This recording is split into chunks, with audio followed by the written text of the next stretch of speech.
هو ليه كلنا بنبقى زي جميلة بعد الأكل؟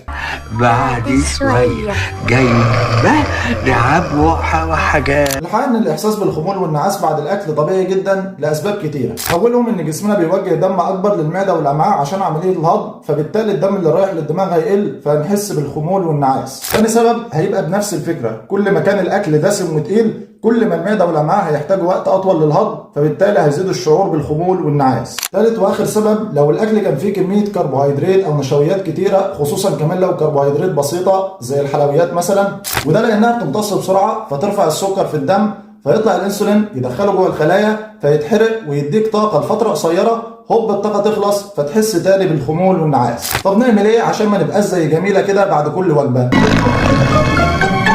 اول حاجه بلاش اكلات دسمه وتقيله، ونعمل زي ما الحديث الشريف ما بيقول: ما ملأ ابن ادم وعاء شرا من بطن فحسب ابن ادم اكلات يقمن صلبه، فان كان لا محاله فثلث لطعامه وثلث لشرابه وثلث لنفسه. رقم 2، بلاش نشويات كتير في الوجبه، وحاول توازن في الوجبه ما بين العناصر الغذائيه المختلفه ما بين بروتين وكارب ودهون.